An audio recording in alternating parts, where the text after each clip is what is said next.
memorable monument after him. We welcome all of you to this afternoon gathering. We hope that you will regale yourself with the hospitality that we have given you, and that the cultural pageant that is being exposed before you will go a long way to make you remember this special afternoon, especially the presence of the golden stool, a spectacle that we are not likely to see for a long, long time to come, will linger in your memories, and that when you remember Otumfuo Silver Jubilee, you will also remember the wonderful gave you, and he gave you the chance to take a glimpse at the legendary golden stool.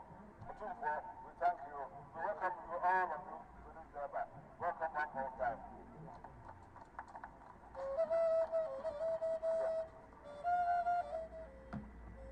We thank you, Nana Jabihine, Nana Otumfuo II, the chairman of the planning committee.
Your Excellencies, Alhaji Dr. Muhammadu Awunia, Vice President of the Republic of Ghana, and Mrs. Hajia Samira Awunia, the Right Honorable Alban Kingsford Sumana, Acting Speaker of the Parliament, Your Lordship, Madam Justice Gertrude Araba Isaba Sakai, Toporano, Chief Justice, Nana Otumfuo Suribo II,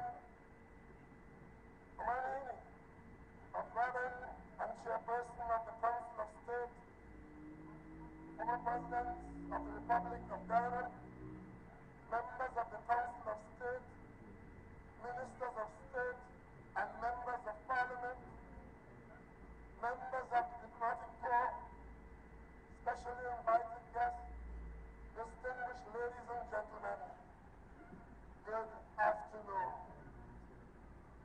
Your Royal Majesty, it gives me great pleasure to be here with you today in Kumasi to celebrate the silver jubilee of your accession to the golden stool and commencement of your reign as Asante, monarch of the Ashanti Kingdom. I bring to you the chiefs and people of the Ashanti Kingdom and people of the Republic of Ghana, the best wishes of the government and people of Trinidad and Tobago on this most auspicious occasion. I was truly honored to receive your invitation to be the guest of honor and to have the opportunity to address this distinguished gathering. On this,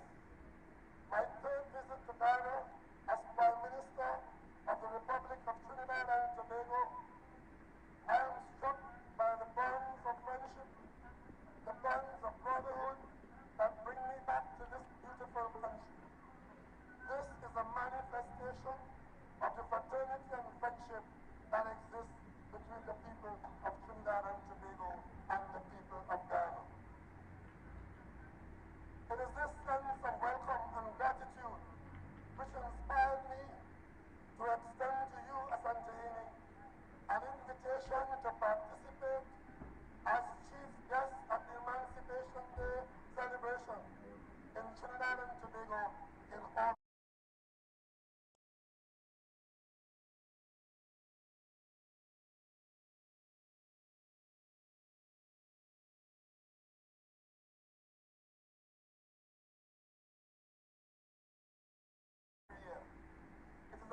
your visit to Trinidad and Tobago, our Emancipation Day, which is observed annually, is a national holiday celebrated on the 1st of August every year. It is a major celebration of African heritage, and we are gratified and honored to have hosted you as a part of our celebration. Coming from a long line of Ashanti kings, your esteemed presence in Trinidad and Tobago was a reflection of the bridge that connects our land to our great ancestral kingdom and tradition, which reminds us of who we are and where we have come from. That bridge also connects us to the rich possibilities of a shared future full of promise and potential. Your Royal Majesty, you have consistently emphasized your commitment to the fraternal ties that link Trinidad and Tobago to Ghana. Your leadership has stimulated increased collaboration between our countries, which offer mutually beneficial trade and economic opportunities to aid in our mutual development. Your Emancipation Day in Port of Spain message reminded us that, and I quote, "We have no choice but to join hands together, work together, think together, plan together, and pull our resources together to lift our countries out of the distress of the moment into the prosperity that is our destiny," unquote. And in your open lecture at the University of the West Indies, you emphasized that the biggest challenge is to create our own narrative. Notwithstanding the many challenges that are all around us, some imposed and some inevitable, we have every reason to be confident and proud, both of what we have built and of how we are designed. Today, I say without fear of contradiction that the African people have given much to mankind, as exemplified by the noble Ashanti, as embodied by the great Asantehene.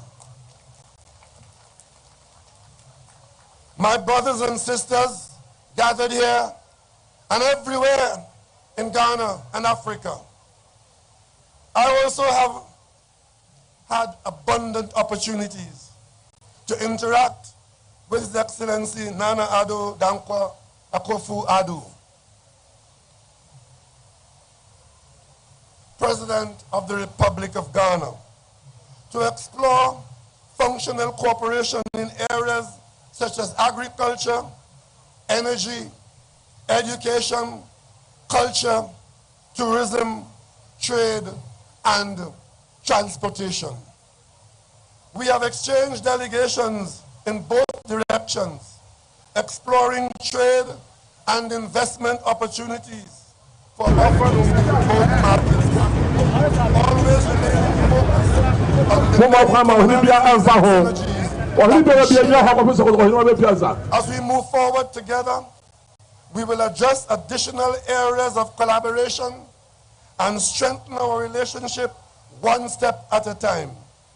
To this end, the quickest and most effective avenues, as we could probably explore, would be which enable us to have the smooth movement of people, goods, and capital between our countries, which would improve the tourism and trade outlook between Ghana and Trinidad and Tobago, with all the attendant economic benefits to be had.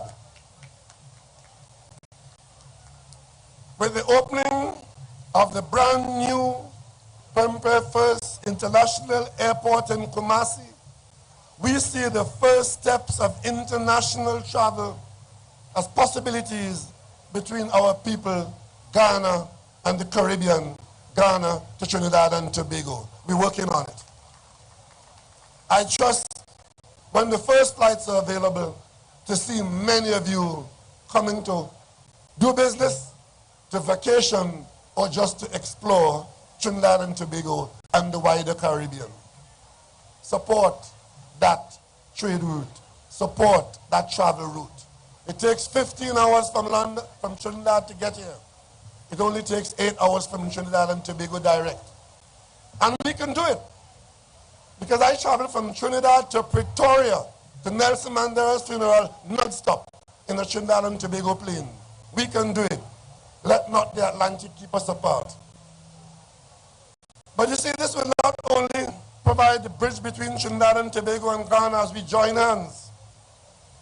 It will provide a bridge between the Caribbean, CARICOM, and the African continent to increase trade and investment between Africa and the Caribbean.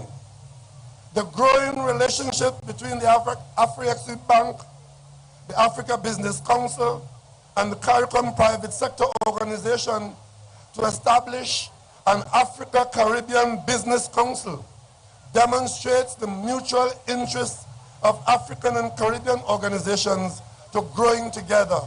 And we in the governments of both countries have a duty to this obligation and to facilitate it.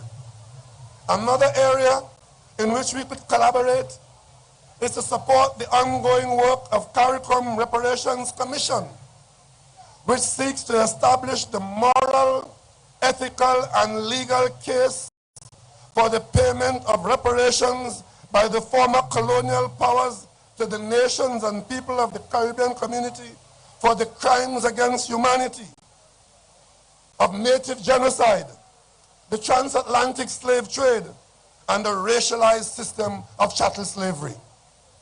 Among its objectives for the use of these reparations are the restoration